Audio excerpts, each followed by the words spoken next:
அனைவருக்கும் வணக்கம். இன்றைக்கி நம்ம சேனலில் என்ன பார்க்க போகிறோம் அப்படின்னு பார்த்தீங்கன்னா, ரொம்பவே முக்கியமான ஒரு டாபிக். ப்ரெக்னென்சிக்கு ட்ரை பண்ணுறவங்களா இருந்தீங்க அப்படின்னா வந்துட்டு இந்த சிம்டம்ஸை பற்றி கண்டிப்பாக நீங்கள் தெரிஞ்சு வச்சுக்கணும். அப்படி என்ன சிம்டம்ஸ் அப்படின்னு பார்த்தீங்கன்னா, இம்ப்ளான்டேஷன் ப்ளீடிங், அதாவது கரு பதித்தல் நடக்கிறப்போ ஏற்படக்கூடிய ப்ளீடிங். அந்த இரத்தப்போக்கை தான் வந்துட்டு நம்ம இம்ப்ளான்டேஷன் ப்ளீடிங் சொல்லுவோம். இந்த ப்ளீடிங், அதாவது இந்த சிம்டம்பை பற்றி நம்ம ஏன் தெரிஞ்சு வச்சுக்கணும் ப்ரெக்னென்சிக்கு ட்ரை பண்ணுறவங்க அப்படின்னு பார்த்தீங்கன்னா, ப்ரெக்னென்சிக்கு ட்ரை பண்ணுறவங்க ரொம்ப நாளாக இருக்கிறவங்க, இல்லை லைட்டாக ப்ளீடிங்கோ இல்லை ஸ்பாட்டிங்கோ அப்படி ஏதாச்சும் ஆயிடுச்சு அப்படின்னா வந்துட்டு, ஐயோ நான் ப்ரெக்னென்ட் ஆகலை அப்படின்னு ஏதாச்சும் நினச்சிங்க அப்படின்னா வந்துட்டு ரொம்ப மன உளைச்சலாக ஆயிடுவாங்க. அப்புறம் அவங்களுக்கு கொஞ்ச நாளுக்கு அப்புறம் டாக்டர்கிட்ட போய் பார்ப்பாங்க. அப்போவும் ரொம்ப கஷ்டமாக இருக்கும். நீங்கள் டாக்டர்கிட்ட போய் சரியாக போகலை அப்படின்னு சொன்னீங்கன்னா அவங்க டெஸ்ட் எடுத்து பார்ப்பாங்க. சில டைம் அவங்களுக்கு பாசிட்டிவாகவும் இருக்கும். ஏன் அப்படின்னா, இது கண்டிப்பாக நீங்கள் தெரிஞ்சு வச்சுக்கணும். இம்ப்ளான்டேஷன் ப்ளீடிங் அப்படின்னா என்ன அப்படிங்கிறது நீங்கள் தெளிவாக தெரிஞ்சுக்கணும். இம்ப்ளான்டேஷன் ப்ளீடிங், அதாவது கரு பதித்தல் அந்த டைமில் வரக்கூடிய இரத்தப்போக்கு அப்படின்னா என்ன, அது எப்படி நடக்குது அப்படிங்கிறத நம்ம தெரிஞ்சுக்கலாம். இப்போ கணவனும் மனைவியும் ஒன்றா இருக்கிறப்போ கணவனோட அந்த விந்தணு பெண்ணோட அந்த கருமுட்டையும் ஒன்றாகி கருவாக உருவாகி டியூப்பில் ட்ராவல் ஆகி கர்ப்பத்தோட மையப்பகுதியில் பதியும். அதாவது அந்த யுட்ரஸோட லைனிங்கில் போய் உட்காரும். அப்படி உட்கார்றப்ப நடக்கிற ஒரு சேஞ்ச் தான், அதாவது இந்த ஹார்மோனோட சேஞ்ச் தான் இந்த இம்ப்ளான்டேஷன் ப்ளீடிங். அதுக்கப்புறம் பார்த்திங்கன்னா, அந்த ப்ளீடிங்கோட ஸ்டார்டிங் வரப்போ பீரியட்ஸ் மாதிரியே இருக்கும். அதனால் நிறைய பேர் இம்ப்ளான்டேஷன் ப்ளீடிங்க்கும் பீரியட்ஸுக்கும் டிஃப்ரெண்ட்டு தெரியாமல், நம்ம ப்ரெக்னென்ட் தெரியாமல் ஐயோ நம்ம ப்ரெக்னென்ட் இல்லை அப்படின்னு நினச்சிட்டு ஃபீல் பண்ணுவீங்க, கஷ்டப்பட்டு அழுவீங்க. அதனால் இந்த சிம்டம்ஸ் எல்லாம் பற்றி நல்லா தெரிஞ்சுக்கணும். இப்போது இந்த இம்ப்ளான்டேஷன் ப்ளீடிங்க்கும் நம்மளோட பீரியட்ஸ் டைமில் இருக்க ப்ளீடிங்க்கும் எப்படி வித்தியாசம் கண்டுபிடிச்சிக்கலாம் அப்படின்னு பார்த்தீங்கன்னா, 4 ஃபேக்டர் இருக்குது. அந்த 4 ஃபேக்டரை பற்றியும் நீங்கள் நல்லாவே தெரிஞ்சுக்கணும். First colour.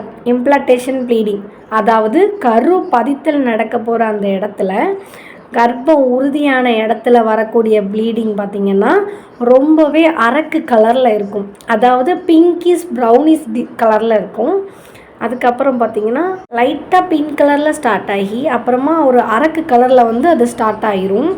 இது பீரியட்ஸ் ப்ளீட் பார்த்திங்கன்னா ஸ்டார்ட் ஆகிறப்பவே ரெட் கலரில் ஸ்டார்ட் ஆகி நல்லா பிரைட் ரெட் கலரில் போக போக ஸ்டார்ட் ஆகும். இதுதான் இம்ப்ளான்டேஷன் ப்ளீடிங்க்கும் பீரியட்ஸுக்கும் இருக்கிற டிஃப்ரெண்ட்டு. அதாவது கரு பதித்தல்லேருந்து வரக்கூடிய அந்த ப்ளீடிங்கில் நல்லா அரக்கு கலர் இருக்கும்.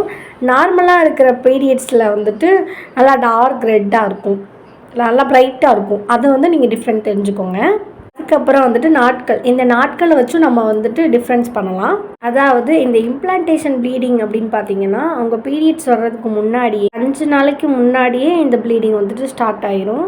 பார்த்தீங்கன்னா போன மாதம் நீங்கள் 5ஆம் தேதி பீரியட் ஆகிருக்கீங்க அப்படின்னா, இந்த மாதம் பார்த்தீங்க அப்படின்னா உங்களுக்கு 28ஆம் தேதியிலேருந்தே இந்த இம்ப்ளான்டேஷன் ப்ளீடிங் ஸ்டார்ட் ஆகிறதுக்கு வாய்ப்பு இருக்குது. ஸோ நீங்கள் ப்ரெக்னென்சிக்கு ட்ரை பண்ணிகிட்டு இருக்கீங்க அப்படின்னா உங்களுக்கு ஒரு வாரத்துக்கு முன்னாடியே இந்த மாதிரி லைட்டாக ப்ளீடிங் ஸ்பாட்டிங்கோ இருந்துச்சுன்னா நீங்கள் பயப்படாமல் ஐயோ பீரியட்ஸ் ஆகிட்டோ அப்படின்ட்டு பயப்படாமல் வெயிட் பண்ணி பாருங்கள். அப்புறம் நான் சொல்லக்கூடிய இந்த 4 ஃபேக்டரையுமே நீங்கள் பாருங்கள். ப்ரெக்னென்சிக்கு உள்ள ப்ளீடா இல்லை ப்ளீடிங் பீரியட்டுக்குள்ளே ப்ளீடா அப்படிங்கிறத நீங்கள் பாருங்கள். அதுக்கப்புறம் பீரியட்ஸ்குள்ளே ப்ளீடு எப்போ வரும் அப்படின்னு பார்த்தீங்கன்னா, மாதம் 28ஆம் நாள்லேயே ஆகுறீங்க அப்படின்னா உங்களுக்கு அந்த டேட்லேயே கரெக்டாக வந்துடும். நீங்கள் 40 நாளுக்கு ஒரு டைம் ஆகிறவங்களா இருந்தால் அந்த டைமுக்கு வரும். நீங்கள் எப்போல்லாம் மாதம் உங்களுக்கு பீரியட் ஆகுதோ அதெல்லாம் டேட்டுக்கு கரெக்டாகிடும். ஆனால் இம்ப்ளான்டேஷன் ப்ளீடிங் அப்படின்னு பார்த்தீங்கன்னா நாட்களுக்கு முன்னாடியே வந்துடும். மினிமம் 4 நாள், சில பேர்த்துக்கு ஒரு வாரத்துக்கு முன்னாடி வரும். அதுக்கப்புறம் ஃபேக்டர் என்ன அப்படின்னு பார்த்தீங்கன்னா வலி. இந்த ப்ளீடிங் ஆகிறப்ப இம்ப்ளான்டேஷன் ப்ளீடிங்கில் பார்த்தீங்கன்னா எந்த ஒரு வலியும் இருக்காது, ஏன்னா பெயின்லெஸ்ஸாக இருக்கும். இப்போ இன்றைக்கி நீங்கள் ப்ரெக்னென்சிக்கு ட்ரை பண்ணுறீங்க அப்படின்னா திடீர்னு உங்களே அறியாமல் ஒரு சொட்டு அண்டர்வேரில் இருக்கும். ஏன்னா உங்களுக்கு எந்த வலியுமே இருக்காது, நீங்கள் சும்மாவே பாத்ரூம் போயிட்டு வர மாதிரி தான் இருக்கும். அப்படி இருக்கக்கூடியது தான் இந்த இம்ப்ளான்டேஷன் ப்ளீடிங். ஏன்னா ஒரு பெயினும் இருக்காது. ஆனால் பீரியட்ஸ்க்கான ப்ளீடிங் அப்படின்னு பார்த்தீங்கன்னா கண்டிப்பாக வலியோடு தான் வரும். சில பேருக்கு அடிப்பகுதியில், அதாவது அடி வயிற்றில் வலிக்கும், சில பேருக்கு முதுகு கீழே அந்த அடியில் இருக்கிறது வலிக்கும், சில பேருக்கு வந்துட்டு ரொம்ப பெயினாக தான் வரும். அதனால் வந்துட்டு அது பீரியட்ஸ் ஆனது.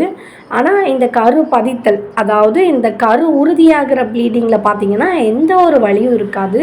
யதார்த்தமாக தான் நீங்களே அந்த பார்ப்பீங்க, அந்த ஸ்பாட்டிங்கே இல்லை ப்ளீடிங்கோ ஏதோ நீங்கள் வந்து யதார்த்தமாக தான் பார்க்குற மாதிரி இருக்கும். அதுக்கடுத்து ரொம்ப முக்கியமானது என்ன அப்படின்னு பார்த்தீங்கன்னா அளவு. கரு பதித்தலில் பார்த்தீங்க அப்படின்னா வந்துட்டிங்கன்னா எவ்வளோ அளவில் ப்ளீடிங் நடக்கும் அப்படிங்கிறது தான். இப்போ ஸ்டார்ட் ஆகிறப்ப பார்த்தீங்கன்னா கொஞ்சம் ரொம்ப கம்மியாக 3-2 சொட்டோடு தான் ஸ்டார்ட் ஆகும். அதுக்கப்புறம் கொஞ்சம் திருப்பியும் 1 மணி நேரம் 2 மணி நேரம் கழித்து திரும்பியும் சொட்டு சொட்டாக வரும். அதுக்கப்புறமா பார்த்தீங்கன்னா ஒரு நாள்லேயே பாதி பேடு தான் மட்டும் நனையும். அதுதான் இம்ப்ளான்டேஷன் ப்ளீடிங்கு. அடுத்த நாள் பார்த்தீங்கன்னா இன்னும் ரொம்ப கம்மியாக ஆயிரும். அதாவது 3 டேஸ்க்கு அப்புறம் பார்த்தீங்கன்னா இன்னும் ரொம்பவே கம்மியாக ஆயிரும். மொத்தத்துக்குமே 1லேருந்து 3 நாளுக்குள்ள வர்றது தான் இந்த இது இம்ப்ளான்டேஷன் ப்ளீடிங்கு. அதுவும் பாதி பேடு அப்படி தான் வந்துட்டு நடையும்.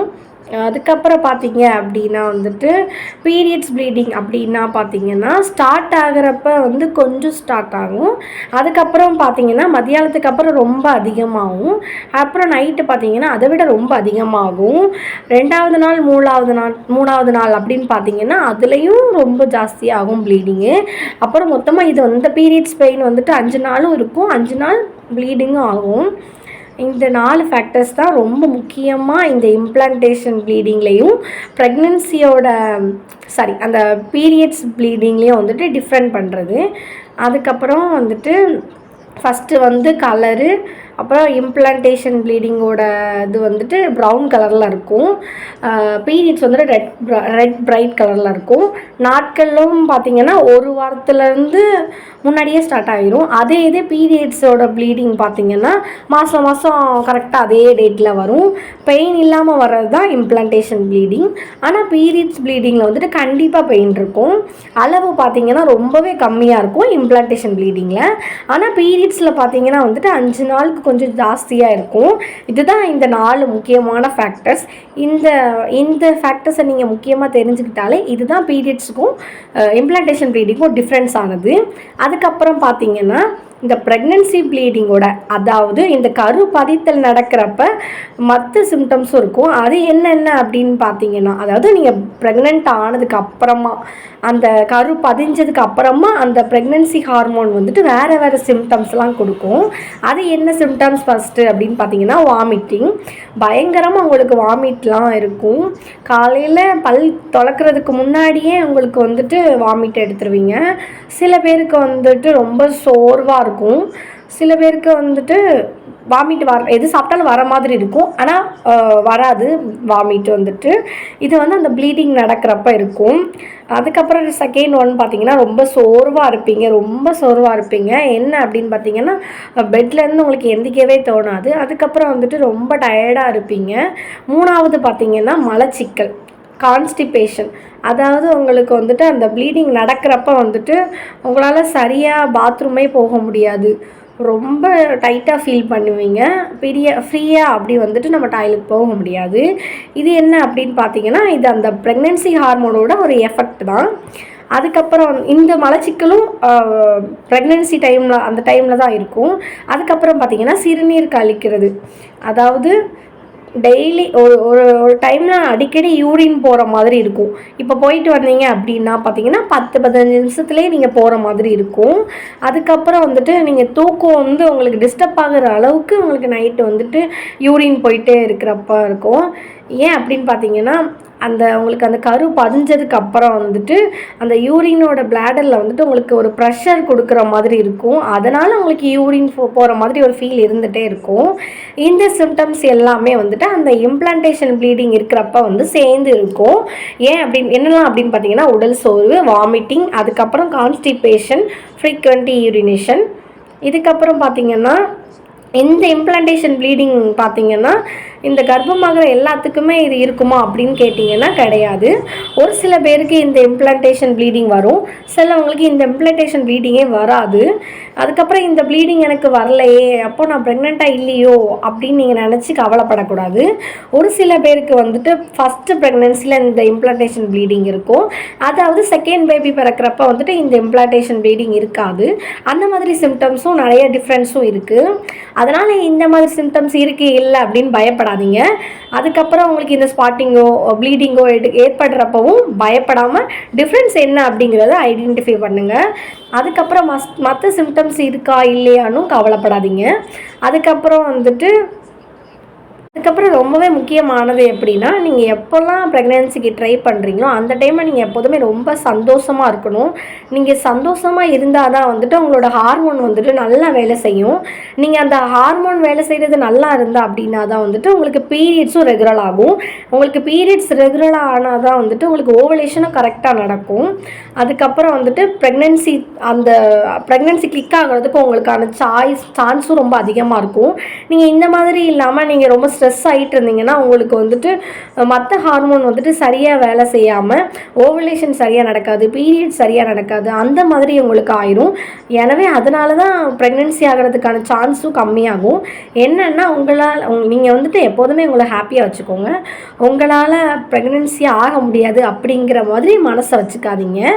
அதுக்கப்புறம் இந்த மாதிரி சிம்டம்ஸ் எல்லாம் நீங்கள் எப்போதுமே தெரிஞ்சுக்கணும். இந்த டாப்பிக்கில் வந்துட்டு உங்களுக்கு ஏதாவது டவுட்டு கொஸ்டின் இருந்துச்சுன்னா வந்துட்டு நீங்கள் கமெண்ட் செக்ஷனில் போடுங்க, நான் ரிப்ளை பண்ணுறேன். வேறு ஏதாவது டாபிக் பற்றி பேசணும் அப்படின்னா வந்துட்டு நீங்கள் கமெண்ட் செக்ஷனில் போடுங்க, நான் கண்டிப்பாக பேசுகிறேன். இந்த வீடியோ உங்களுக்கு ரொம்ப யூஸ்ஃபுல்லாக இருந்துச்சு அப்படின்னா வந்துட்டு நீங்கள் கண்டிப்பாக சப்ஸ்கிரைப் பண்ணுங்கள், லைக் பண்ணுங்கள், அப்புறம் உங்களுக்கு தெரிஞ்ச ஃப்ரெண்ட்ஸ் கிட்ட ஷேர் பண்ணுங்கள். நன்றி.